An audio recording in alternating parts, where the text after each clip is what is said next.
दोस्तों, यह कहानी है फुरफुरी नगर की। एक ऐसा नगर जहां सूरज ढलते ही सन्नाटा बोलने लगता था। उस रात अचानक नगर के मुख्य रास्ते पर एक भयानक मंजर दिखाई दिया। ज्ञान भाई, जिसका एक हाथ और एक पैर गायब था, लहूलुहान हालत में दौड़ता हुआ नगर में घुसा।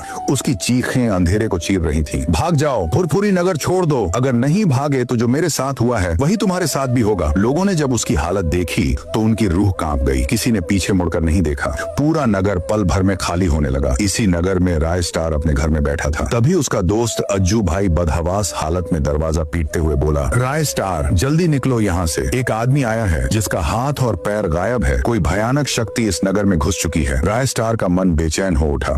उसने अज्जू भाई से कहा, तुम बाकी लोगों के साथ निकलो, मैं सब देखता हूँ। अज्जू भाई चला गया। राय स्टार अकेले अंधेरी गलियों में निकल पड़ा। तभी उसे दूर से ज्ञान भाई लड़खड़ाता हुआ दिखाई दिया। राय स्टार ने उसे संभालते हुए पूछा, ज्ञान भाई, ये किसने किया? ज्ञान भाई कांपती आवाज में बोला, यहाँ रुकना मौत को बुलाना है। अगर ब्लैक बनी ने तुम्हें देख लिया तो तुम भी नहीं बचोगे। राय स्टार उसे अपने घर ले आया। वहाँ ज्ञान भाई ने जो बताया उसे सुनकर राय स्टार की सांसें थम गईं। ज्ञान भाई बोला, कल शाम एक बूढ़ा बाबा फुरफुरी नगर में आया था। वो सबसे भीख मांग रहा था। ब्लैक बनी ने उसे दुत्कार कर भगा दिया। गुस्से में उस बाबा ने ब्लैक बनी के हाथ पैर गायब कर दिए। इसके बाद ब्लैक बनी ने श्मशान में बैठकर काले जादू की तपस्या की। उसे ऐसी शक्ति मिली कि वह लोगों के अंग गायब करने लगा। वह मेरे पास आया और बोला, डर देखना है तो मेरी आंखों में देख। फिर उसने मेरे हाथ पैर भी छीन ली। राय स्टार की मुट्ठियां भींच गईं। वह सीधे ब्लैक बनी के अड्डे पर पहुंचा। अंधेरे में उसकी आंखें लाल चमक रही थीं। राय स्टार बोला, ब्लैक बनी, ये सब बंद करो। मैं तुम्हारे साथ हुई नाइंसाफी का हिसाब खुद लूंगा। कुछ पल की खामोशी के बाद ब्लैक बनी झुक गया। अगली सुबह राय स्टार उस बूढ़े बाबा को खोजते हुए जंगल के मंदिर तक पहुंचा। वहां पहुंचते ही उसने गुस्से में कहा, तुम्हारे एक श्राप ने पूरे फुरफुरी नगर को तबाही के कगार पर ला दिया। इतना कहते ही राय स्टार ने